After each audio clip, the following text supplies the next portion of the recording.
થોડા દિવસ હમણાં પાલડી જૈનનગરમાં રોકાયા. આચાર્ય જગતચંદ્ર સુરેશ્વરજી મહારાજ વડીલ મહાત્મા ત્યાં બિરાજમાન હતા. એમની સાથે અઠવાડિયું રોકાયા, 8-10 દિવસ. સંઘની અંદર જ્ઞાન સાધુની વ્યવસ્થાની ખૂબ સરસ અદ્ભુત વ્યવસ્થા ત્યાં જ્ઞાન સાધુઓની ભક્તિ માટે કરી છે. ઉપાશ્રીની અંદર એક જગ્યાએ એક નાનકડા પ્રભુજી છે, નમીનાથ ભગવાન, એવી રીતે રાખેલા છે. ઉપાધ્યાય વિમલસન વિજયજી મહારાજ પણ ઘણો સમય ત્યાં રોકાયા. કોઈ વૃદ્ધ મહાત્મા એવા હતા કે જેથી નીચે ઉતરી પણ ના શકે ને એવું હતું, તો એમને ત્યાં જ દર્શન પ્રદક્ષિણા બધું જ થઈ શકે એવી વ્યવસ્થા. એક જાણે સ્તૂપ બનાવીને એની પર પ્રભુજી બિરાજમાન કરીને બોક્સથી પેક કરેલા છે, જેથી મંગલિક થઈ શકે. રોજ સાંજે સરસ અંગરચના એક ભાઈ રોજ બપોરે કરીને જાય, અને એની ગોઠવણની સિસ્ટમ મેં આટલા દિવસ જોઈ, એક જ સરખી પણ એટલી સરસ રીતે. આખા ભગવાન છે અહીંથી અહીં સુધી બધા લાલ ફૂલથી ભરેલા હોય, લાલ ગુલાબના ગોટા એવા લગાવી દે તમને ભગવાન આખા લાલ જ લાગે.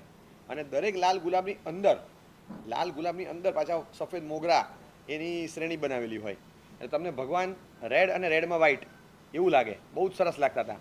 સાંજના સમયમાં સાહેબજી દર્શન કરવા ત્યાં પધારે એટલે બધા મહાત્માઓ ભેગા થાય, સમૂહમાં ચૈત્યવદન સ્તવન વગેરે ગાય. એક દિવસ સાહેબ વહેલા આવ્યા, બપોરે 3:30 વાગ્યામાં આંટો મારવા નીકળેલા. ત્યાં આવ્યા, ખુરશી લઈને બેઠા, અને ત્યાં જ મારું આસન હતું બાજુમાં. મને કે અહીંયા આવો, બોલાવ્યો. મને કે આ ગરમી કેટલી છે, ટેમ્પરેચર એટલું બધું હતું, હવે 40 હોય કે 42 હોય, આપણે તો 45થી ઉપર જ લાગતું હોય, કારણ કે ગરમીનું ફિલિંગ બહુ જબરજસ્ત હતું. રેલા ચાલતા હોય ગરમીમાં, અને ભયંકર તડકો હતો. મને કે આટલી ગરમીમાં આપણા મોઢા કરમાઈ જાય, આપણે લોકો આટલા કરમાઈ જઈએ, અને આટલા નાના નાના સફેદ ફૂલ જો ક્યારના સવારના 10 વાગ્યાને લગાડ્યા છે, અત્યારે 5-6 કલાક તો થઈ ગયા અને પાછા પેક છે. આ કરમાયા નથી. અને મેં જોયું, સાંજે પાછું પૂછ્યું, 6:30 થયા, જો 7:30 થયા, હજી કરમાયા છે? મેં હજી કરમાયા નથી. મને આશ્ચર્ય લાગ્યું, આ ફૂલ કરમાયા નથી. તો કે કેમ ન કરમાય? અને આટલા નાના મોગરા છે સફેદ, એ કરમાતા કેમ નથી? કીધું ખબર નહીં. મને કે ક્યાંથી કરમાય? ગુલાબના ખોળામાં બેઠા છે. ગુલાબના ખોળામાં બેઠા છે, એ ક્યાંથી કરમાય? એને ગુલાબની ઠંડક, ગુલાબની ઉર્જા એવી રીતે મળે ને, એ ખીલેલું રહે. મોટાનો છે આસરો, આપણે સ્તવની પંક્તિમાં બોલતા હોઈએ છીએ, બહુ સરસ છે. મને કે આ ગુલાબના ફૂલના ખોળામાં બેઠા, મોગરા કરમાય ક્યાંથી? કીધું જોરદાર સાહેબ. આમ પગે લાગ્યો. મને કે ઊભો રહે, હવે ગુલાબ કેમ નથી કરમાયા? જો ગુલાબે નથી કરમાયા. પછી મેં જોયું બરાબર ધ્યાનથી કે ગુલાબે નથી કરમાયા. પછી મેં કીધું કેમ નથી કરમાયા? મને કે પરમાત્માના ખોળામાં બેઠા છે, એ ક્યાંથી કરમાય? જે પરમાત્માના ખોળામાં બેસે એ ન કરમાય, પરમાત્માના ખોળામાં બેઠેલા હોય એના ખોળામાં બેસે એ ન કરમાય. આ તો જોરદાર થયું.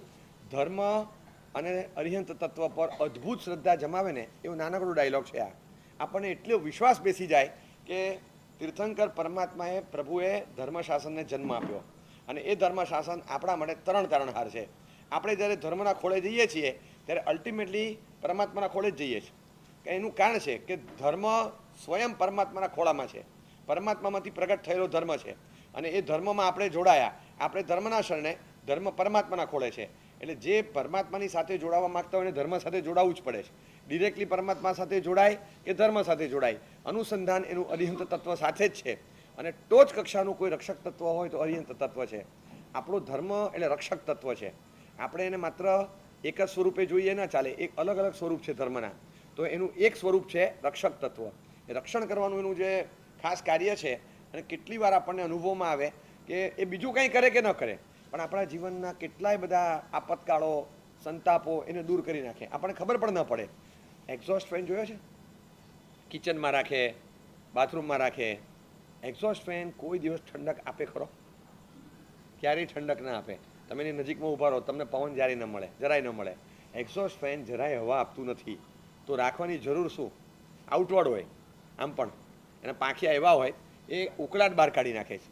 અંદર જે ઉકળાટ હોય, ગરમી હોય, એને બહાર, ગરમ હવાને બહાર ફેંકી દે. શુદ્ધ હવા બીજી આવે. આ એ નવી હવા જનરેટ કરવાને બદલે અંદરની ગરમ હવા છે ને એને બહાર રિલીઝ કરે છે. બસ આ એની તાકાત. ધર્મનું આ જ કાર્ય છે. એ તમને સગવડ નથી આપતું. જીવનમાં કોઈ સગવડ મળી, એ ધર્મ સગવડ ના આપે, કારણ કે ધર્મનું સ્વરૂપ અગવડવાળું છે પાછું. એટલે ધર્મ સ્વયં સગવડ નથી આપતો. ધર્મથી પુણ્ય બંધાય, એનાથી મળે, એ જુદો મુદ્દો છે. પણ ધર્મ સ્વયં એ કષ્ટરૂપ છે. એટલે કદાચ આપણને એ કડક લાગે, નિયંત્રણવાળું છે, એ કડક લાગે, પણ ધર્મ અંદરનો સંતાપ, અંદરનો ઉકળાટ એ બધું કાઢી નાખે છે. અને એ રિલીઝ કરે એટલે આપણને અંદરથી ઘણો જ આનંદનો અનુભવ થાય.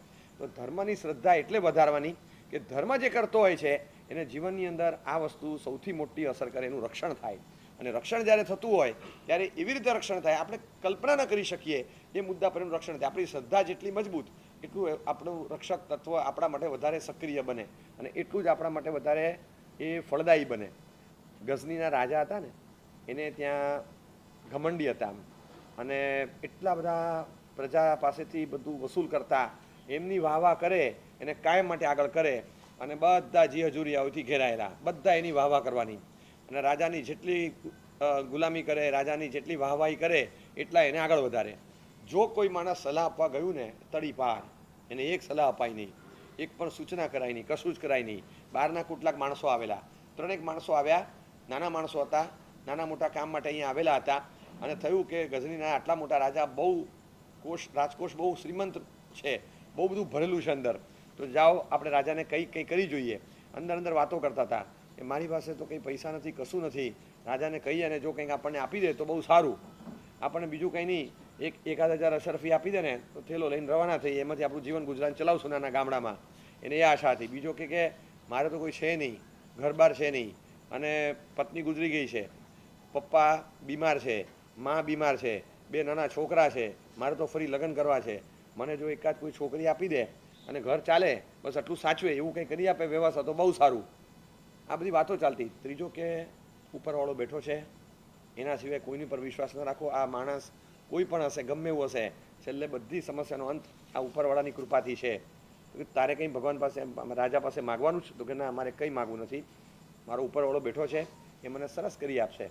અને નીચેવાળા પાસે માગીએ એ નીચે મળતું એવું જ મળે, ઉપરવાળા પાસે માગીએ તો નીચે ઉપર બધું મળે. એટલે આપણે ત્યાં વિશ્વાસ છે, મને જરૂર નથી કાંઈ અને નથી કંઈ માગવું.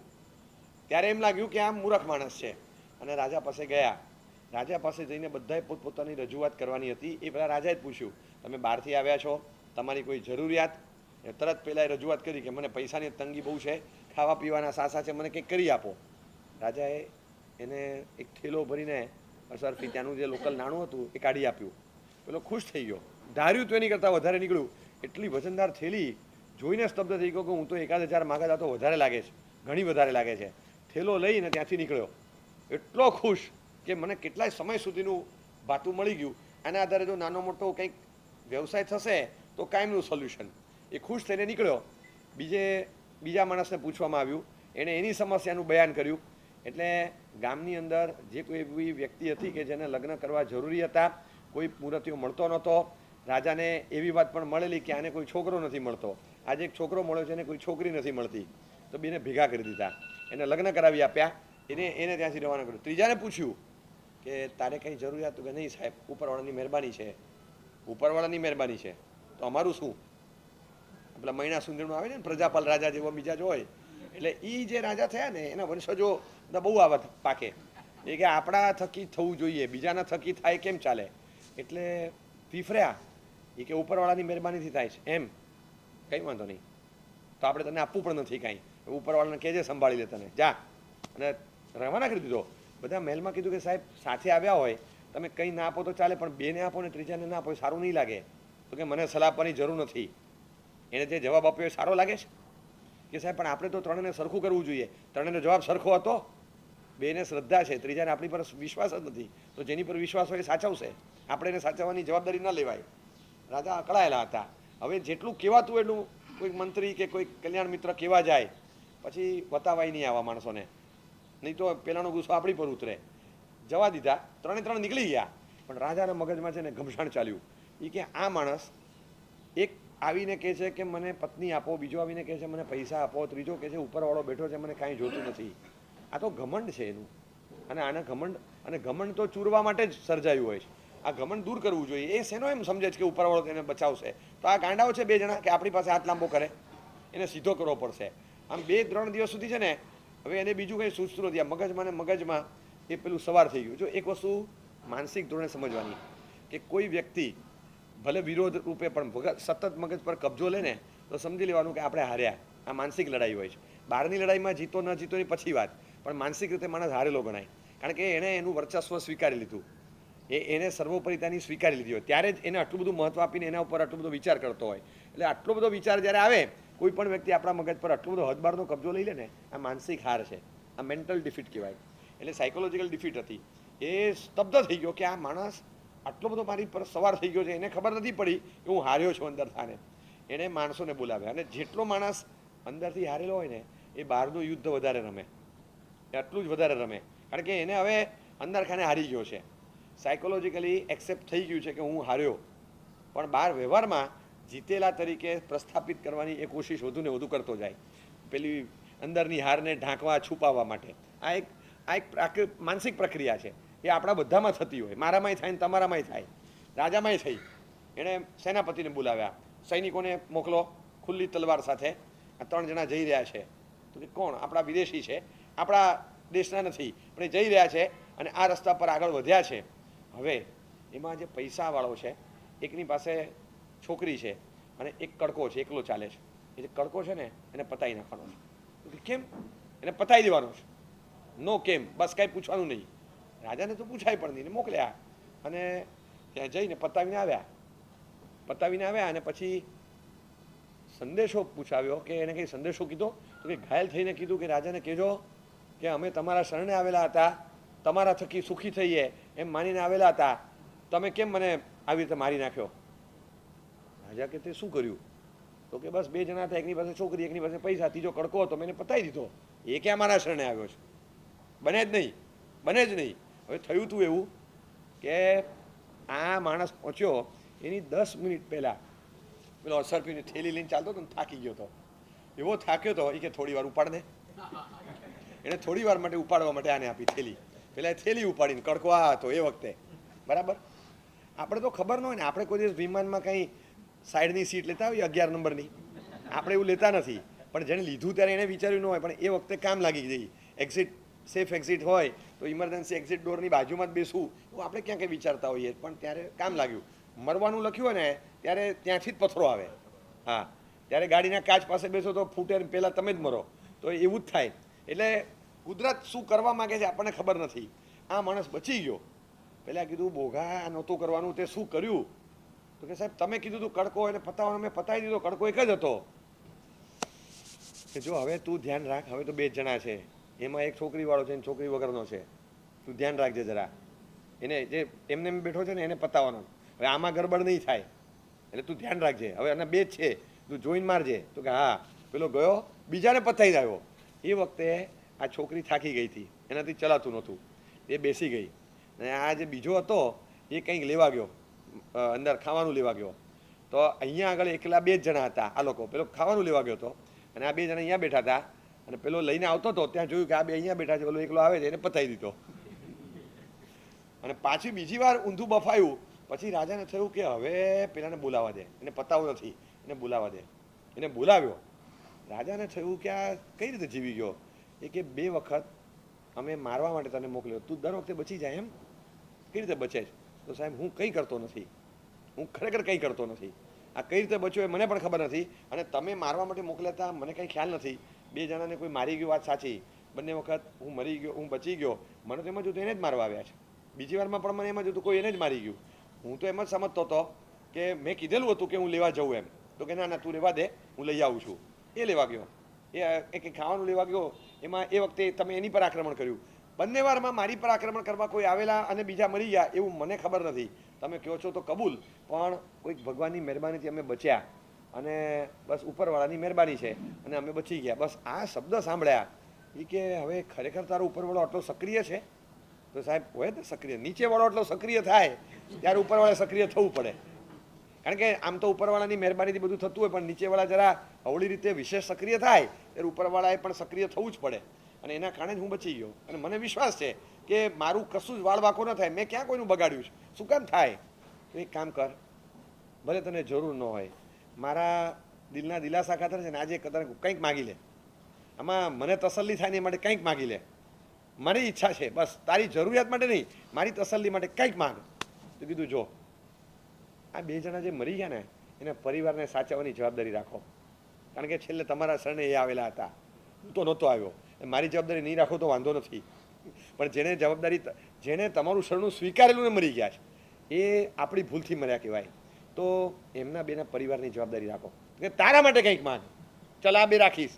સાહેબ કાંઈ વાંધો નહીં, એક સીવાનું મશીન આપી દો ને, મારી પાસે બીજું કંઈ છે નહીં, સીવાનું મશીન આપશો એના આધારે ગુજરાન ચલાવીશ, મને જરૂર નથી, ઉપરવાળો આજ સુધી ગુજારે જ છે, મને એમાં કંઈ ચિંતા નથી, વિશ્વાસ છે, પણ તમે આપશો, તમારા મનની તસલ્લી ખાતર આપવું હોય તો આટલું નાનકડી ચીજ આપી દો, બાકી મારે જરૂર નથી. રાજાને થયું કે આ માણસ ફકીરી છે, એને કંઈ લેવા દેવા નથી, કંઈ અસર નથી, કોઈ ભય નથી, હું એનું વધારે બગાડીશ. હવે તમને કહું કે જો ઉપરવાળો શું મેનેજ કરે છે ખબર છે? એને 3 ચીજ મેનેજ કરી, 3 ચીજ. પહેલા નંબરમાં આને જ્યારે કીધું કે કડકો જેવો હોય એકલો ફરતો એને મારી નાખજે, ત્યારે થેલી એને હાથમાં આપી દીધી કે મરવો ના જોઈએ, આ ઉપરવાળાએ મેનેજ કર્યું. બીજા નંબરમાં જ્યારે એકલો હોય એને મારવો, આની સાથે બેઠો હોય વ્યક્તિની સાથે એને નહીં મારો, ત્યારે એની સાથે બેસાડી દીધો, પેલી સ્ત્રી સાથે. એટલે બીજી વારમાં પણ એકલો જે હતો એ મર્યો, આ ન મર્યો, આ બીજી વાર મેનેજ થયું. હવે રાજાને એવો વિચાર આવે કે હવે જે એકલો છે ને એકને જ મારવાનો છે, એટલે હવે તો કોઈ ઓપ્શન છે જ નહીં, એટલે હવે જે દેખાય એને મારી નાખે. એટલું કીધું હતો ખરેખર મરવાનો જ હતો, કારણ કે હવે એના બદલે કોઈ બીજું જાય એવું છે નહીં. પણ એ વખતે રાજાની બુદ્ધિ ફરી ગઈ. આ પાછું ઉપરવાળે 3જી વાર મેનેજ કર્યું કે 3જી વારમાં રાજાની બુદ્ધિ ફેરવી નાખી કે હવે બહુ થયું, તે 2 વાર મારીને જોયું, આ મરવા માટે નથી સર્જાયો, જીવવા માટે સર્જાયો છે. આપણે એને કર્મ કહીએ છીએ, આપણે એને આયુષ્યની પ્રબળતા કહીએ છીએ, આપણે એમ કહીએ છીએ કહેવતોની દુનિયામાં કે રામ રાખે એને કોણ ચાખે, પણ કુદરત ઉપરવાળો બચાવે છે. ધર્મો રક્ષતી રક્ષિતઃ. તમે ધર્મનું રક્ષણ કરો, ધર્મનું શરણું લો, તમને બચાવવાની કામગીરી એ કરે છે, અચૂક કરે છે. એટલે આપણી કલ્પનામાં ના બેસે ને એવા કિસ્સાઓ સાંભળ્યા છે, જોયા છે. જ્યારે પણ કંઈ થતું હોય ત્યારે આપણો કરેલો ધર્મ આડો આવે. આમ તો આપણે તો રેગ્યુલર બેઝ પર જો કંઈક સવાર પડે મોકાળના જ સમાચાર આવે, સવાર પડે કંઈક આવે. અને આમ પણ બહાર બધા નથી બોલતા 2025 જરા છે ને સંભાળીને ચાલવું, 2025 જરા સંભાળીને ચાલવું, બસ આવું બધું બોલતા હોય. એટલે આપણે પાછું ઓર મનમાં આવે કે હવે આ 2025માં શું બાકી શું છે હવે થવાનું એ કયો. રોજ સવાર પડે, સવારના પોરમાં ક્યાંક પ્લેનમાં આગ લાગે ને, દુબઈમાં 60 માળના ટાવરમાં આગ લાગે, ક્યાંક એર ક્રેશ થાય ને, ક્યાંક હેલિકોપ્ટર ફાટે ને, ક્યાંક રેલ ઉથલી પડે, ક્યાંક ભડકો થાય, ક્યાંક આતંકવાદ ફાટી નીકળે, ક્યાંક યુદ્ધ ફાટી નીકળે. ચારે બાજુથી મિસાઇલ કેટલી જગ્યાએ છૂટે છે. પહેલાં તો એક જ ખૂણા હતા, પણ હવે તો ઘડીકમાં ગાઝા પટ્ટી પર છૂટે ને, અહીંયા ઇઝરાયલ છોડે ને, ક્યાંક ઈરાનમાં છૂટે ને, મિસાઇલે કેટલી દુનિયાભરના ખૂણે ખૂણેથી છૂટે છે. અને પાછું મિસાઇલ છૂટે એટલે છૂટે ગમે ત્યાંથી, ટાર્ગેટ તો એક જ હોય, તમારો પોર્ટફોલિયો. બીજે તો ક્યાંય ફાટતી જ નથી પાછી, બીજે ફાટે ત્યારે ફાટે, પણ અહીંયા તો ફાટે જ. તો માણસ ખૂણામાં બેઠેલો, જ્યાં શાંતિથી બેઠો છે, એને શું અસર શું કામ થાય? પણ બધા ત્રસ્ત છે અને બધા અસરગ્રસ્ત છે. માણસ અંદરથી હેરાન થતો હોય છે કે આના કારણે મારા ધર્મના શરણે જવાથી શું થશે, તો આનું રક્ષણ થાય. જેટલો આપતકાળ વધારે પ્રબળ બને ત્યારે ધર્મનું આચરણ વધારે મજબૂત કરવું જોઈએ. આયોજન વિશેષ પ્રમાણમાં હોય કે જેથી રક્ષક. આમ પણ એક કુદરતી નિયમ છે, વ્યવહારિક નિયમ છે કે જ્યારે આજુબાજુમાં જોખમ વધારે જણાય ત્યારે ડિફેન્સ વધારે સ્ટ્રોંગ કરવાની હોય, ત્યારે આપણી સિક્યોરિટી વધારે મજબૂત ને સઘન બનાવવાની હોય. તો આ ધર્મનું રક્ષક તત્વ છે એને વધારે સઘન અને વધારે સિક્યોર્ડ ફોર્મમાં આપણે લાવવું પડે.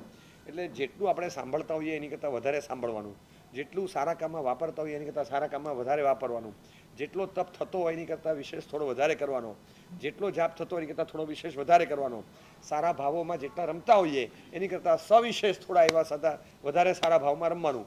આ આપણે જેટલું કરતા જશું એનાથી ધર્મની આપણી પોતાની એક આસ્થા વધશે, અને એ આસ્થાના આધારે જે આચાર વધે એટલે આપણા પોતાના જીવનની સિક્યુરિટી વધશે. આ સ્વાભાવિક છે. વાવેલો ધર્મ એ ક્યારે ઉગી નીકળે આપણને ખબર નથી, વાપરેલો હોય એ વાપરેલું સદવ્યય કરેલું ક્યારે રિઝલ્ટમાં પાછું આવે એ ખબર નથી, ક્યાંક કોકને ટેકો આપ્યો હોય એ કઈ રીતે આપણને ટેકો આપશે આપણને ખબર નથી, આપણે કંઈક તપસ્યા કરી છે એનાથી આવારા કર્મો વિઘ્નના જે વાદળો હતા એ કઈ રીતે વિખરાઈ ગયા આપણને ખબર નથી. જૂના શાસ્ત્રના ઉદાહરણો પણ આ જ વસ્તુ બતાવે કે જ્યારે ધર્મના શરણે માણસ ગયા ત્યારે હાથમાં ન રહેલી બાજીઓ સુધરી ગઈ છે.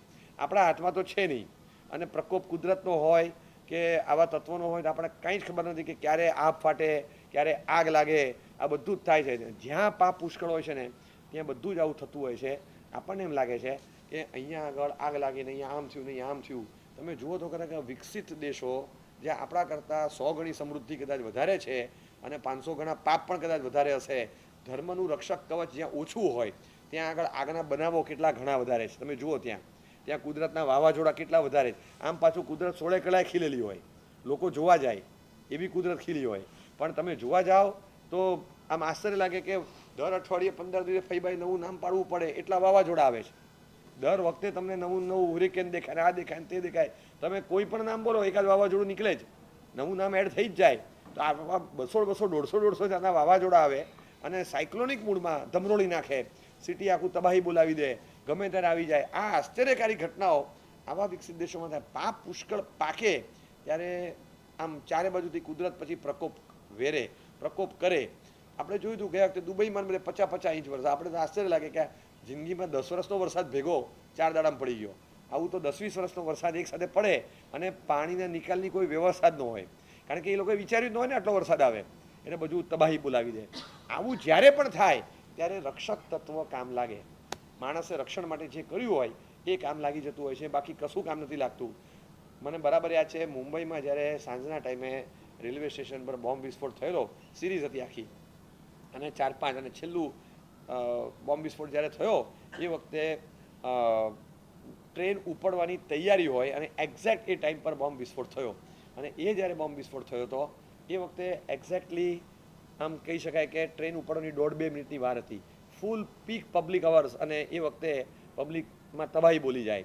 અને એ વખતે જ્યારે થયો ઘણા મર્યા. અષાઢ સુદ પૂનમ ગુરુ પૂર્ણિમાનો દિવસ હતો, મને યાદ છે, મેં છાપામાં વાંચેલું. અને એક જમતો ફોટો, એક પંગત બેઠી છે, બધા જમી રહ્યા છે, ફ્રન્ટ પેજ પર ઇન્ડિયન એક્સપ્રેસમાં એ ફોટો હતો અને લખેલું કે Jain tradition of chauvihar saves hundreds of lives. ઘણા બધા લોકોએ આગલા દિવસથી ચોવિયાર શરૂ કર્યા અને એક્ઝેક્ટલી એ 6:53 કે જે ગાડી હશે એ ગાડી જે બધા પકડે એ દિવસે બધા ચોવિયાર હાઉસમાં ગયા અને એની પછીની ગાડી પકડી. અને અમુક જે હતા એ અડધો કલાક વહેલી ગાડીમાં નીકળી ગયા હતા. 10-20% ચોવિયાર હાઉસો 14થી પાછા સક્રિય થયેલા, અને જ્યાં 40 હતા ત્યાં 250 થઈ ગયા. બધે ચોવિયાર હાઉસમાં ભરાવો થયેલો. અને આવા 1-2 ચોવિયાર હાઉસના ફોટા આવ્યા અને પછી વિગત આવી કે આવી સિરીઝ ઓફ ચોવિયાર હાઉસ આ ચાલી રહ્યા છે અને આ જૈન ટ્રેડિશન ચોવિયારનું એણે સેંકડો લાઈફ બચાવી દીધી. આમાંના મોટા ભાગના એ જ ટ્રેનમાં જવાવાળા હતા, જેમાંથી કેટલાક આગળની ટ્રેનમાં ગયા, કેટલાક પાછળની ટ્રેનમાં ગયા. આ કુદરત કેવી રીતે બચાવે છે? કુદરત આપણને બચાવતી હોય છે કે કેવી રીતે બચે? બહુ સારા આરાધક શ્રાવક જે ઝવેરાતનો વેપાર કરે, અને એ ઝવેરાતનો વેપાર કરનારા એ માલ સામાન લઈ અને ક્યાંક જૂને બતાવવા જતા. કોકનો લઈ બતાવવા જવાનું, પોતાના માથે જોખમ રહે, પાછું એને જો વેચાય તો વચ્ચે દલાલી એને મળે. આવી રીતે ક્યાંક ગયેલા અને લેભાગુ માણસે એને ઘરે બોલાવ્યા કે તમે આ માલ લઈને ઘરે આવો, ઘરના અમે બધા જોઈ લઈએ. એને આખું ગોઠવ્યું તકતો કે બસ આ જેવો બેસે ને અહીંયા એટલે સીધી જ ખુરશી જ પડે. ખુરશી પડે, નીચેના ભાગમાં પણ પોલાણ હતું, એ જતો જ રહે, અંદર ફસાઈ જાય, લઈ લેવાનું બધું એનું, એને વાગશે પણ ખરું બરાબરનું. હવે આ જૈન શ્રાવક એટલો ઊંચો આરાધક શ્રાવક એ જમીન પર નીચે બેઠો. આવું તો કોઈ દિવસ બને નહીં. એ કે તમે બેસો તો કે બહુ જ આગ્રહ કર્યો કે હું જૈન છું, 14 નિયમ ધારું છું, મેં આસન ધારેલા છે, આટલા બધા ઘરે જવું, બધા આસન વાપરું, તમારે એકે બચે નહીં. એટલે કે હું વાહન વાપરું ત્યારે ટ્રેનમાં બેસું, બાકી જમીન પર જ બેસું છું, મને નહીં ફાવે. હવે આવા ગોઠવણ બધી અહીંયા થયેલી. હવે અહીંયાથી એને પાડવો કઈ રીતે? તમે કોઈક નક્કર વસ્તુને પોલી બનાવો તો એ બીજી નક્કર વસ્તુ પર જ બેસે. કુદરત એને સેન્સ આપે છે. એને ખબર પણ નથી કે મારા માટે શું સર્જાયેલું છે, પણ એને કુદરતી રીતે આ રીતે બચાવ થઈ જતો હોય. અને આવું જ્યારે જોઈએ ત્યારે ખ્યાલ આવે કે કેમ કુદરત આવી ફેવર થાય છે. ધર્મ કરનારા એની ફેવર થતી હોય છે. જે સમય પર અમદાવાદ રેલવે સ્ટેશન પર એક્ઝેક્ટલી સાંજના ટાઈમે આટલા વાગે મોટા પાયે વિસ્ફોટ થાય, ગોઠવણ થઈ, ખાલી પીએમની જગ્યાએ એમ લખાઈ ગયું હતું. અને એ વિસ્ફોટ આખો સવારના સમય થયેલો કાળપુર સ્ટેશન પર. એ ખાલી જો પીએમ સેટ કર્યું હોત તો સાંજના સમય પર આની કરતાં 20 ગણી તબાહી બોલી ગઈ હોત, જાનહાનિ એટલી મોટી થઈ હોત. પણ કુદરતે બચાવી લીધા કે જે ધર્મનગરીમાં 500 દેરાસરો હોય, જ્યાં આગળ 200થી વધુ સ્થિરવાસ કરનારા શ્રમણ સમણી ભગવંતોનો ઉપાશ્રય હોય, 400 ઉપાશ્રયોમાં શ્રમણ સમણી ભગવંતો નિશ્રા આપતા હોય, જેના આમ ગલીએ ગલીએ ધજાઓ ફરકતી હોય, કોઈ પણ ગલીમાં તમે જાઓ તો ક્યાંક જતા આવતા, પાઠ લેવા જતા, પાઠ લઈને આવતા, ગોચરી ઓરવા જતા, પાણી લઈને આવતા, આંબેલ ખાતે જતા, કોઈ હોસ્પિટલમાં વ્યાવચ માટે જતા, સાધુ કે સાધ્વીના દર્શન થાય જ. કોઈ પણ ગલીમાં તમે 10 મિનિટ ઊભા રહો તો તમને લગભગ દર્શન થાય. એવા સાધુ સાધ્વીજી વિચારતા હોય, પૂજાની જોડમાં કોઈક જતું હોય, આવા રસ્તાઓ જે પવિત્ર થયેલા હોય ત્યાં આગળ આવી ધર્મનગરીમાં કોઈ દિવસ આવું કશું થઈ શકે નહીં. એક બાજુ ધરણીધરના દાદા બેઠા હોય, એક બાજુ ચિંતામણીના પાર્શ્વનાથ બેઠા હોય, વચ્ચે ધર્મનાથ દાદા બેઠા હોય હઠીસિંહની વાડીના, અને આવા પ્રભાવશાળી જિનાલયો પણ જ્યાં બિરાજમાન હોય. ઠેર ઠેર વિકસેલી જગ્યાઓમાં પણ પ્રભાવક જિનાલયો તૈયાર થઈ ગયા હોય, અને ખૂણે ખૂણે આરાધનાઓના મંડાણ થયા હોય. કોઈક સ્વાધ્યાય, કોઈક જાપ, કોઈક તપ, કોઈક તપસ્યા, કોઈક તપસ્વી, આ બધું બેઠેલું હોય. તે રાજનગરમાં આવું થવાનું હોય ને ત્યારે કુદરત પીએમનું એમ કરાવી દે કે ના, મોટી તબાહી નહીં થઈ શકે. સાંજના સમયમાં આટલા બધા મરે તો આ ધર્મ કરેલો નિષ્ફળ નથી જતો, એણે અચૂક ફળ આપ્યું. એટલે જ્યારે પણ આપતકાળ દેખાતો હોય કે આપણને એમ લાગતું હોય ને કે આ બધું ગરબડવાળું બહુ બધું ચાલી રહ્યું છે, ત્યારે કુદરતી રીતે શ્રદ્ધાના દરવાજા ખોલી નાખવાના અને એક્સેલ કરીને સ્પીડ વધારવાની. આપણી ધર્મની શ્રદ્ધા ધારદાર હોય તો આપણે વધારે વિશેષ આરાધના આવા સમયમાં કરવી જોઈએ, અને એ કરેલી વિશેષ આરાધના વિશેષ ફળ આપશે. જ્યારે આખા દ્વારિકા પર આપતકાળ હતો, 12 વર્ષ સુધી દ્વારકાના લોકોએ આંબેલ, તપ, જપ, બ્રહ્મચર્યનું પાલન, વિશેષ આરાધનાઓ બધી જ કરી. દ્વૈપાયનનો પ્રકોપ સ્થગિત થઈ ગયો.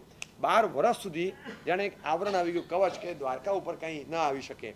12 વર્ષ પછી બધાને લાગ્યું કે હવે કંઈ વાંધો નથી લાગતો, અને બધા લિબર્ટીમાં આવ્યા અને લિબરલ જેવા થયા, અને પછી દ્વારકાનો નાશ ત્યારે વખતે થયેલો.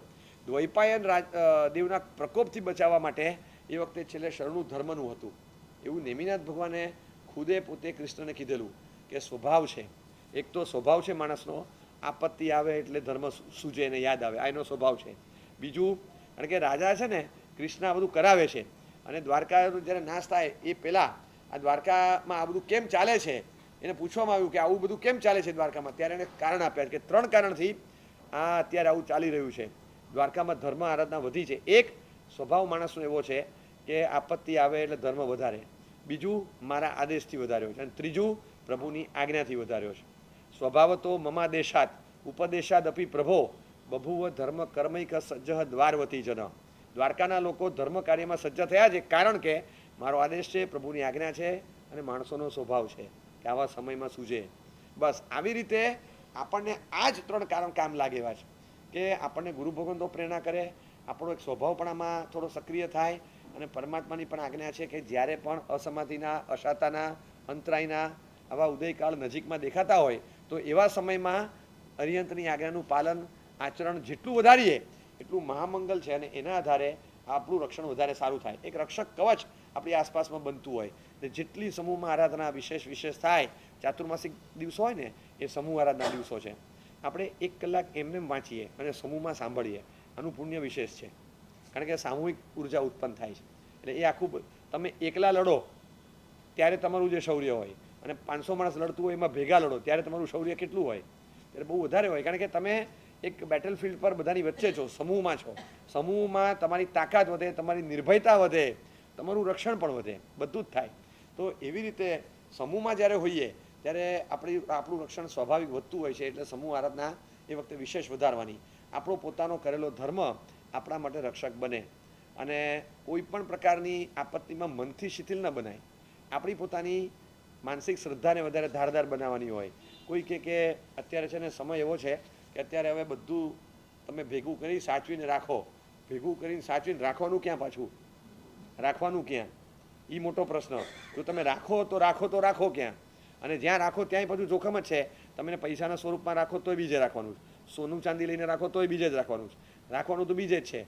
જો બીજે રાખવાથી જોખમ થતું હોય તો કોઈ પણ સ્વરૂપમાં જોખમ છે. એટલે કોઈ પણ એક સ્વરૂપમાં વસ્તુ રખાય નહીં. તમને કોઈ કે તમે બધું ભેગું કરીને તમે સોનામાં નાખી દો કે ચાંદીમાં નાખી દો કે જગ્યામાં, એકે વસ્તુમાં રખાય નહીં. આ તો એક ફંડામેન્ટલ સિદ્ધાંત છે કે 4, 5, 7 વસ્તુમાં રાખવી પડે કે જેથી માણસ બચે. કોઈ પણ એક જ વસ્તુમાં માણસ ક્યારેય ન કરે. આમે તમારી પાસે 5000 રૂપિયા હોય ને બહાર જવાનું હોય ને તો એ 1200 4 ખિસ્સામાં રાખે માણસ. એને એમ લાગે ભલે વોલેટ એકમાં રાખતો હોય પણ 500 રૂપિયા બધા બીજા ખિસ્સામાં રાખ્યા હોય. એને ખબર હોય કે ભાઈ આડું ઓળું થાય ને છેલ્લે અંદર હાથ નાખીને ગંજીમાંથી કાઢે પાછું, એ ત્રીજું હોય. એટલે આ બધું રાખતો જ હોય. એટલે એને ખબર હોય છે કે ભાઈ એક જ સાથે રાખશું, જશે તો બધું જ એક સાથે જશે. એટલે આવી રીતે ન કરી શકે. અમારે ત્યાં એક જ ઘડામાંથી પાણી પીવાનું હોય ને તો એ 5 મહાત્મા પાણી ઉપાડતા હોય. રસ્તામાં અથડાવીને એક ઘોડો ફૂટી ગયો ને બધા એના આધારે ચાલે. બધાને 24 એમને થઈ જાય વગર પાણીએ ઉનાળાના દિવસોમાં. તો બધા મહાત્માના હાથમાં ઘોડો હોય, ભલે એકમાંથી વાપરે એની ના નહીં, પણ બધા એક સાથે જ્યારે બેસે, હવે 2માં રાખ્યા, 2 ટકરાય તો 2 ફૂટ્યા, તો ક્યાં જાઓ? એટલે બધાના હાથમાં હોય, થોડું થોડું બધામાંથી લે. આ એક વ્યવસ્થા છે. એટલે આવી રીતે જ્યારે વ્યવસ્થા સચવાયેલી હોય ત્યારે કોઈ દિવસ ન થાય. આમ બહુ ઊંચા માણસો હોય, એને એક જગ્યાએથી બીજી જગ્યાએ જવાનું હોય, ટ્રેવલ કરવાનું હોય તો ન જાય. એક જ વ્હીકલમાં 2 જણા બાપ દીકરો સાથે ન જાય. એક અલગથી જાય, બીજો અલગથી જાય. રક્ષણ માટે છે, ખર્ચા માટે નથી. વ્યવસ્થાનો ભાગ છે કે રક્ષણ માટે કોઈ મોટા માણસો હોય તો એ અલગ અલગ ટ્રેવલ કરશે, કારણ કે રક્ષણ એમાં છે. એક સાથે ટ્રેવલ કરવામાં એક સાથે જોખમ આવે, એટલે નહીં તો ડિસ્કશનનો ટાઈમ મળે ને બધું થાય, પણ એ ત્યારે રક્ષણ જ જોવાય, બીજું ના જોવાય. એટલે કેટલી બધી દુનિયામાં આવી પ્રચલિત થયેલી ફોર્મ્યુલા છે કે આવી રીતે રક્ષણના સમયમાં રક્ષણના ઉપાય વધારવા. અત્યારનો સમય એવો છે ને કે આપણે તો કુદરતી રીતે બચીએ છીએ, પણ વિશેષ દુનિયા આખી બચતી રહે, એટલે ખાસ વિશેષ પ્રમાણમાં આ બધી ઉપસ્થિતિ રાખવાની, ધર્મ શ્રદ્ધાથી આપણે આગળ વધવાનું, અને આપણું પોતાનું રક્ષણ થશે જ. એકદમ ગભરું પ્રાણી હોય ને, હરણ જેવું, આમ જંગલની અંદર હરફર કરે છે, સગર્ભા છે. ધર્મ એવું રક્ષણ કરતું હોય. એક બચ્ચું જન્મવાનું છે, પેટ ફૂલી ગયું છે, અને હરણ આમ બીબાકડું બનીને થોડું આમ તેમ ફરે છે. એની ચળ વિચળ ફરતી આંખ જોઈ, એક તો ત્યાં વરસાદ પડવાના કારણે બધા સાપ બહાર ફરવા નીકળ્યા છે, એટલે એક તો જોખમ એ છે સાપનું. એમાં જબરજસ્ત ખૂનખાર શિકારી એ જ વખતે જંગલમાં આવ્યો છે, અને બરાબર એ ખૂનખાર શિકારી એ જંગલમાં આવી અને એણે ત્યાં આગળ એક પોઝિશન લીધી કે હરણ આવી રહ્યું છે. જેવી ખબર પડી, ઝાડના થડ પાછળ ગોઠવાઈ ગયો, અને એને જોયું કે બરાબર એ જેવું સેજ બહાર આવે ને પછી એનો શિકાર કરીએ. એટલે એણે બરાબર અણીના અવસરે એને શૂટ કરવા માટે એને નિશાન તાકીને તૈયાર રાખ્યું, અને ટ્રિગર પર આંગળી દબાવીને રાખી. જેવો આમ બરાબર સહેજ હજી બહાર આવે, વુડ્સમાં છે, લાકડા આડા આવે છે, સહેજ જરાક ખુલીને બહાર આવે, જવા દઈએ. એને તૈયારી રાખી. પેલી બાજુ ભૂખ્યો ડાન્સ થયેલો સિંહ છે, એ ગુફામાંથી પોતાનો આહાર શોધવા નીકળ્યો છે. એણે હરણને જોયું, ઓહો! એટલે એ ચૂપચાપ ધીમા પગલે એની હાઈટ જેટલા ઘાસમાં સંતાતો આવી રહ્યો છે. એનું ધ્યાન હરણ ઉપર છે. ખતમ કરી નાખવું. શિકારીનું ધ્યાન હરણ ઉપર છે. અને આ બાજુથી એવું થયું કે બરાબર એક્ઝેક્ટલી જે સમય પર આ શિકારી બરાબર નિશાન તાકીને બુલેટ છોડે, એ જ વખતે આ અહીંયા આવેલા એક સાપે ફટ કરતો એને ડંખ માર્યો. એવો જબરજસ્ત ડંખ માર્યો, શિકારી એકદમ ચીસ પાડીને પડ્યો નીચે. હાથમાંથી સાધન છૂટી ગયું. બુલેટ છૂટી, પણ સહેજ નિશાન ચૂકી ગઈ. અને છૂટી તો ખરી, પણ એ ખબર નથી કે અહીંથી બુલેટ છૂટે છે દક્ષિણમાંથી, ત્યારે પશ્ચિમમાંથી પૂર્વ તરફ પેલો સિંહ છલાંગ મારે છે અને ખતમ કરવા માટે. અને બરાબર છલાંગ વાગી, એ વખતે છલાંગમાં ઉપરથી ઉછળીને આવતા સિંહને આ ગોળી વાગી. સિંહ ખતમ. આ ડંખ માર્યો અને ત્યાં શિકારી ખતમ. અને એટલો જોરથી પડ્યો, બરાબર મોઢાના ભાગ ઉપર જ પડ્યો સાપના. સાપ છૂંદાઈ ગયો, સાપ ખતમ. નિર્ભયતાથી ચળ વિચળ આંખો ફેલાવતું આવેલું હરણ સંપૂર્ણપણે નિર્ભીક, સંપૂર્ણપણે કંઈ જ નહીં, અસરગ્રસ્ત નહીં, કોઈ અસર નહીં. એને શું થશે ને એની પછીની પેઢીનું શું થશે, જે પેટમાં છે એને ચિંતા હતી, પણ નિર્ભય જંગલની વચમાં. આ તકદીર જ્યારે સાચવવાના શપથ લે ત્યારે આપણે કંઈ તકલીફ નથી, પણ કંઈક કર્યું છે પૂર્વમાં, કંઈક તો કરેલું હોય. આપણને છે ને પ્રેરણા મળે છે આમાંથી કે કંઈક એવું કરીએ કે જેનાથી આપણા પોતાના રક્ષણ માટે આપણે કંઈ ન કરવું પડે, કવચ તૈયાર હોય. ઇન્સ્યોરન્સ કેમ ઉતારીએ છીએ? ઇન્સ્યોરન્સ કેમ ઉતારે? આપણા મનમાં થાય કે બધું આપણે વિચારવાનું કે આવતીકાલે આમ થશે ને આવતીકાલે આમ થશે ને, ઓલવેઝ ફોરવર્ડ થિંકિંગ, ફ્યુચરિસ્ટ બનવાનું. ફ્યુચરિસ્ટ આપણે તો વર્તમાનમાં જીવવાનું કે નહીં? હવે ફ્યુચર માટે વિચારીને આમ કરશું તો બધું ફ્યુચર પર વિચારીને આમ કરીએ તો વર્તમાનમાં શું કરવાનું? પણ આપણે ફ્યુચરિસ્ટ છીએ જ. 12મીમાં છોકરો આવે એ પેલા આગળ શું કરવાનું એનું પ્લાનિંગ ચાલતું હોય છે. 12મીમાં શું કરવાનું એનું 6ઠ્ઠીથી પ્લાનિંગ ચાલતું હોય. છોકરો સહેજ મોટો થાય તો એના માટે નવો ફ્લેટ લેવાઈ જાય. બધી વ્યવસ્થાઓ આપણે ફ્યુચરના પ્લાનિંગ સાથે જ કરતા હોઈએ છીએ. તો આપણે છીએ જ ફ્યુચરિસ્ટ, એમાં કોઈ નવાઈ નથી. પણ આપણે આ બાબતમાં બહુ જ ટૂંકા ગાળાની વિઝનવાળા, દ્રષ્ટિવાળા છીએ. આમાં દ્રષ્ટિ વધારવાની, થોડુંક ઊંડાણથી જોવાનું કે ધર્મ વિશેષ રક્ષણ કરનાર બને છે તો ધર્મના શરણે જઈએ. આમ પણ ચાલે એવું નથી, એના વગર છૂટકો પણ નથી. અને છેલ્લે રક્ષણ એનાથી જ થવાનું છે. બધું એનાથી રક્ષણ થતું હોય છે. ચોવિયાર કરનારા હોય, ચોવિયાર. નાસ્તાનો ડબ્બો લઈ અને નીકળ્યા હોય. એવું જોખમી કામ કરતા હોય કે કોઈક જગ્યાએથી કેશ લઈને ક્યાંક પહોંચાડવાની હોય. આવા કામમાં પણ એમને ઓફિસના કામે જવું પડે. ઓફિસમાં વિશ્વાસુ માણસ તરીકે હોય એટલે ક્યાંકથી આવું જોખમી કામ પણ એ વખતે કેશના ટ્રાન્ઝેક્શન થતા તો અહીંથી લઈને અહીં આપી વિશ્વાસુ માણસ તરીકે એને મોકલે. અને ક્યાંક કોઈકની નજરમાં આવ્યું કે આ ભાઈ મોટી કેશ લઈને જઈ રહ્યા છે. હવે એક્ટિવા પર મોટી કેશ લઈને કોઈ જાય નહીં, પણ આ ભાઈ જતા, ટેવ પડી ગઈ હતી અને એ દિવસે નીકળ્યા. અને ત્યાં આગળ ટેકનિકલી હાજી અલી રોડ પર બનેલી ઘટના મુંબઈમાં. કોઈક 2 જણા પાછળથી બાઇક પર આવતા હતા અને માર્યો આને બરાબરનું. એક જણે સીધી લાત મારી, એક્ટિવા ઘસડાયું, ફેંકાયું અને ઢસડાઈ ગયો પેલી બાજુ. એનો થેલો આમ ગયો, પેલો આમ પડ્યો, વાગ્યું જરા, માથામાં હેલ્મેટ હતી બચી ગયો, પણ એકદમ વાગ્યું. અને એ જ વખતે હવે આ લોકોને છે ને ટેકનિકલ વર્ડ હોય છે, એને મેસેજ મળેલો કે એક માણસ, એક આદમી નીકળા હે, નાસ્તે કા ડિબ્બા લેકે નીકળા હે. નાસ્તે કા ડિબ્બા એટલે કેશ, એને નાસ્તે કા ડિબ્બા કહેતા હશે. એટલે આ લોકો નાસ્તાનો ડબ્બો લેવા માટે પાછળ પડેલા. આ ધક્કો વાગ્યો, એમાં સ્ટીલનો એક ડબ્બો ખુલ્યો, ચકરી શક્કરપારા બધું બહાર પડ્યું, આને ચોવિયાર માટે રાખેલું. એટલે પહેલાં એ જોયું, એ કે ચક્રમ માણસ લાગે છે કે ફોન પર સાંભળ્યું એ હાચે આ નાસ્તાના ડબ્બાની વાત હશે, હું યાર આપણને યાર ચલાવી દીધા. થેલો આમ કોઈ ટ્રકની નીચે જતો રહ્યો છે ને ભાઈ 2 જતા રહ્યા. પેલો છોલાઈ ગયો, 5 મિનિટ આમ જોયા કરે, કોઈને કંઈ ખબર નહીં. પેલો ટ્રકવાળો આપણા થેલા આપવા આવ્યો, ખાલી ચેન આમ ખોલે એટલી વાર હતી, કશું તાળું ચાવી કરીને આમ ખોલે એટલી વાર હતી, ઓલો ના આવે પાછો આપવા, લઈને જતો રહે. પણ ખોલવાનું મને ન થયું. એ ભાઈ છે ને પાટાપિંડીમાં હતા, આમ પાટો હતો, અહીંયા વાગેલું હતું, અહીંયા વાગેલું, બધું 4-5 જગ્યાએ બધું મારેલું, બેન્ડેજ ને બધું. અને આમ આવીને બીજે દિવસે હિંચકારી ભગવાન પસાય કરી, સાહેબ 24ની બાધા આપો, લાઈફ ટાઈમ 24. આમ હાથ જોડતા હતા, હાથ જોડી નહોતા શકતા. એ કે સાહેબ આ તો બચી ગયા કે હમણાં શરૂ કર્યા છે, નહોતો કરવાનો, પણ ઘરમાં બધા કરે છે તો હમણાં જ શરૂ કર્યા થોડા દિવસથી. આજે આ નાસ્તાના ડબ્બાથી બચી ગયા. પછી પાછળ બધું ખુલ્યું કે કઈ રીતે થયું ને કોણ ટ્રેસ કરતું હતું ને ક્યાંથી પાછળ હતા ને જૂના સીસીટીવીના ફૂટેજો જોયા ને તો કેસ થયેલો, બધું ઘણું થયું, પબ્લિક કમ્પ્લેન થાય ને બધું થાય. માણસ ગભરાયા, પછી 2 મહિના ઘરમાં બેઠો રહ્યો, બહાર જ ન નીકળે. પણ એને વિશ્વાસ એટલો બેઠો કે કરેલો એક 24 કામ લાગી ગયો અત્યારે, અને એના કારણે બચ્યા. કેટલીક જગ્યાએ કોઈક પ્રસંગમાં ગયેલા, રાત્રે બધા જમ્યા, બધાને ઝાડા ઉલટી, ખાલી 4 જણા બાકાત રહ્યા. 24વાળા હતા, ફૂડ પોઈઝનિંગમાંથી બાકાત થઈ ગયા. એ 4 જણાએ એવું શું કર્યું કે એમને 24 હતો એટલે પ્રસંગમાં હાજરી આપવી પડે, આપી હતી. અને કેટલાક 2-4 એવાય હતા કે જે રોજ 24 કરતા, તે દિવસે પ્રસંગ સાચવવા ગયા, સચવાઈ ગયા, બરાબરના સચવાઈ ગયા. હવે એ માણસ એમ કે સાહેબ આજે અમે નહોતો કર્યો, બરાબર, પણ રોજ 24 કર્યું તો એની શરમ ન રાખે ધર્મ? હવે આપણે કે સાહેબ અમે આખું વર્ષ બરાબર ભણતા હતા, પરીક્ષાના દિવસે ચલો એપિયર ન થયા તો ચાલે છે? આપણી શરમ રાખે? પરીક્ષાના દિવસે તો ખાસ એપિયર થવાનું. એ સેન્ટર પર એ દિવસે પહોંચો, તમે આખું વર્ષ શું ભણ્યા એ એક્ઝામ વાળો જોશે.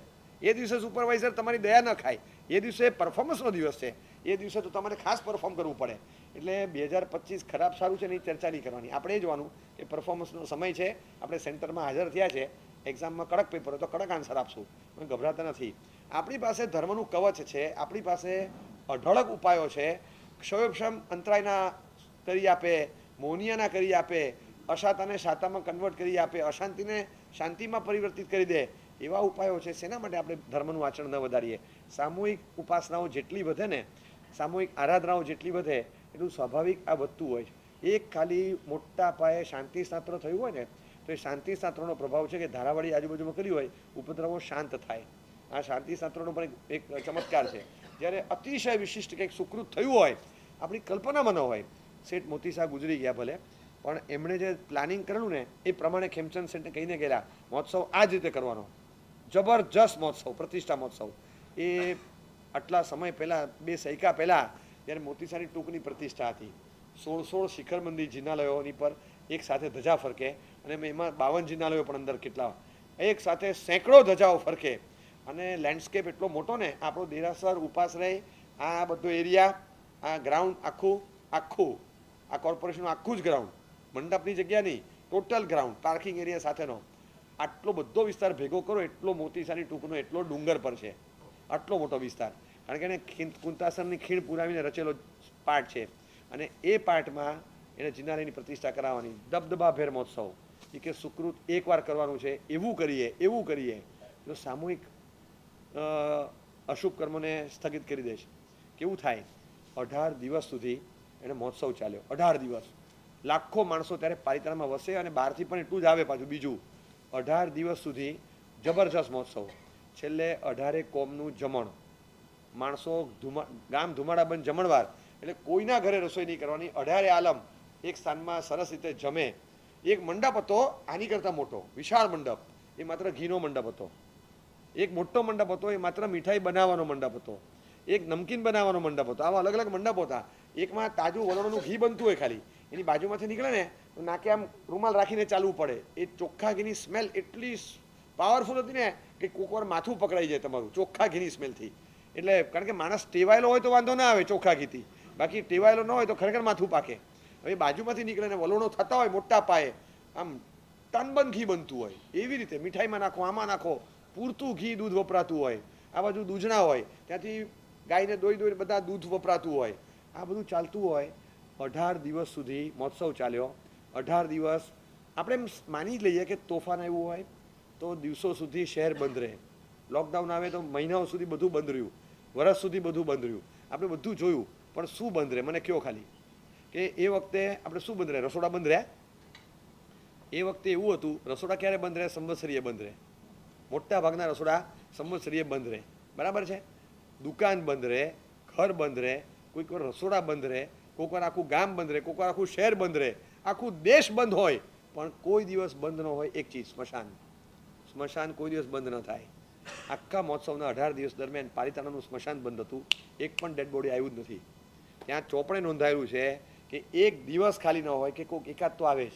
આટલા મોટા ગામમાં આજુબાજુના નાના સેન્ટરમાંથી એક મળતું આવે ને આવે જ. 2-3ની એન્ટ્રી પડતી જ હોય રોજ. એક દિવસ એવો ખાલી નથી. અને સિરીઝ ઓફ ડેઝ 18 દિવસ સળંગ એક પણ વ્યક્તિ ગુજરે નહીં.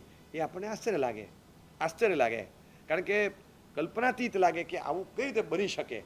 અને આ જોયું છે, ધર્મનો જ્યારે પ્રભાવ છે ને ત્યારે જોયું છે. એ ઇમ્પેક્ટ જે પડે છે, અદ્ભુત અસર એની પડતી હોય છે. મલાડમાં પ્રતિષ્ઠા હતી એક જગ્યાએ. એ પ્રતિષ્ઠા વખતે અમે હાજર હતા. ઇતિહાસ થોડો ખ્યાલ. જૂના શ્રેષ્ઠીઓએ એટલી બધી કડી મહેનત કરી હતી ભગવાન લાવવા માટે, દેરાસર માટે. જગ્યા આવે ને જતી રહે. ખાતમુહૂર્ત શિલાન્યાસ થયા પછી પ્રોજેક્ટો કેન્સલ થયા. ખબર નહીં શું અંતરાય. 30 વર્ષ એવા ગયા કે જિનાલય બન્યું જ નથી. મહેનત કરીને થાક્યા હશે. અને લગભગ નામથી ઓળખું, અમુકને જોયેલા શરૂઆતના વર્ષોમાં, આજે હયાત પણ નહીં. અને એ વખતે મનમાં દુખે કે જેમણે ખરેખર દિલથી મહેનત કરી હતી એમાંના આજે લોકો હયાત નથી, જે આ દ્રશ્ય જોવા માગતા હતા. અને પ્રતિષ્ઠાનો માહોલ હતો. દેરાસરની જગ્યા મળી, જિનાલય થયું 3 શિખરવાળું, અને જિનાલય પર ધજા ફરકવાની તૈયારી ગણતરીના દિવસો હતા. જ્યારે ખાતમુહૂર્ત શિલાન્યાસ થયેલું એ વખતે આમ અંદરના અવાજથી છે ને બધાએ સમૂહમાં પ્રાર્થના કરેલી કે ભગવાન, બહુ અમારો 1650, 1700, 1800 માણસનો સંઘ છે, 400-450 ઘર છે, કદાચ 500 ઘર હશે ને 2000 માણસનો સંઘ છે. આટલા મોટા સંઘમાં કેટલીક વ્યક્તિઓ આજે ગેરહાજર છે, જે આજે આ દ્રશ્ય જોવાને હકદાર નહોતા. ખરેખર એમના માટે આ એમની ફરજમાં હતી ને એમનો હક પણ હતો, એમનું સૌભાગ્ય ગણાત. આ દ્રશ્ય ખરેખર એમણે જોવા જેવું હતું કે જે દ્રશ્ય માટે એ લોકો જજુમિયા 10-20 વર્ષની મહેનત કરી, આજે દ્રશ્ય એમને જોવા નથી પામતા. એમના દીકરાઓ, એમના ઘરના મેમ્બર્સ બધા જ આજે એમના વતી એમની આંખે આ દ્રશ્ય જુએ છે. પણ ભગવાનની અમારી ઈચ્છા છે કે હવે જે ધજા ફરકે ને, ખાતમુહૂર્ત થાય છે, હવે જે ધજા ફરકે આખો અમારો સંઘ જુએ. અમારા સંઘનો એક પણ સભ્ય ધજા ફરકે ત્યાં સુધી ગેરહાજર ન થવો જોઈએ. આ સમૂહમાં થયેલી અંતરનાથી થયેલી પ્રાર્થના, હું ત્યાં હાજર હતો અને મેં જોયું છે. ખાતમુહૂર્તથી લઈ 3 શિખર બધા દેરાસર આખું થયું. ધજા ફરકી ત્યાં સુધી સંઘની અંદર એક વ્યક્તિ, બચ્ચું કે બુઢ્ઢો કોઈ મર્યો નથી. કોઈ સાંકળી અઠ્ઠમ કર્યા હતા સંઘે. અંદરની એક તીવ્રતા હતી કે અમારા સંઘમાં એક માણસ ઓછો ન થવો જોઈએ, કે અમે અમારા જોવા માટે સર્જાયા છીએ. 30 વર્ષની મહેનતનું ફળ છે. એ જ્યારે અંદરનો અવાજ આવે, અવાજ ધ્રુજે, અવાજ ફાટે, આંખમાંથી આંસુની ધાર ચાલે, જે તીવ્રતા આવી ગઈ, પાવર આવ્યો છે પ્રાર્થનામાં, એટલે એ આખું હૃદયમાંથી અવાજ નીકળે છે. પછી અંતરનાદ હતો અને એ સંભળાયો. એક વ્યક્તિ કોઈ મરી નથી સંઘમાંથી. આ વાત જોઈએ ને ત્યારે આપણી શ્રદ્ધાને એક વજ્રલેપ લાગી જાય છે, મજબૂત કવચ મળે છે. એટલે જીવનમાં ધર્મના શરણે ગયા વગર છૂટકો જ નથી. એટલે જેટલું વધારી શકાય ને એટલું વધારવાનું. આપણો સમય છે, આજે સમયની અનુકૂળતા છે, શારીરિક બળ થોડું કામ આપે છે. એટલે ત્યારે સાંભળવાનું મળે ત્યારે સાંભળવાનું ચૂકવાનું નહીં, વાપરવાની તક મળે વાપરવાનું ચૂકવાનું નહીં. બધું જ પડ્યું રહેશે. એમને એમ વાસ્કે પૂજા કરીને જતા રહીશું આપણે. એમને એમ બધું પડ્યું રહેશે. હું ક્યાં સુધી ભેગું કરીને રાખી મૂકીશ? આંખ મીચીને અંધાધૂંધ વાપરી કાઢવાનું. જેટલું શુભમાં વાપર્યું એ કવચ બનીને આપણી સાથે ઊભું રહે છે. આપણને કલ્પના નથી હોતી કે આ વાપરેલું ક્યાં આવ્યું. અસરફીની થેલી લઈ નીકળ્યો તો એ મરી ગયો, અને જેણે ઉપરવાળા પર વિશ્વાસ મૂક્યો તે બચી ગયો. અને અસરફીની થેલી એમને મળી, કશું કર્યું નહોતું મળી. રાજા તો રીજે કે ન રીજે, પણ કુદરતે વ્યવસ્થા કરી આપી. એટલે કંઈ જ નથી કરતા, નિષ્ક્રિય નથી બેસવું. આપણે આપણા વ્યવસાય આદિ બધું જ કરતા હોઈએ છીએ, ભલે ચાલે, પણ શ્રદ્ધા તત્વ એક સમય બતાવે છે કે આ સમય એવો છે કે જે સમય પર જ્યારે તકલીફો વધતી હોય, કોઈને કોઈ સમસ્યા વધતી હોય, શારીરિક હોય, કૌટુંબિક હોય, રાજકીય હોય, એ કુદરતી પરિબળો વિપરીત ચાલતા હોય, આવું બધું ચાલતું હોય, એમાં પાછા તમે જ્યોતિષને પૂછવા જાઓ તો એ નવા નવા ગ્રહ નક્ષત્રના ખેલ બતાવે, તમને કંઈક આવું બતાવે, અને પાછું ખોટું નથી હોતું સાવ, એમની ગણતરીમાં પણ કંઈક બેઝ હોય છે.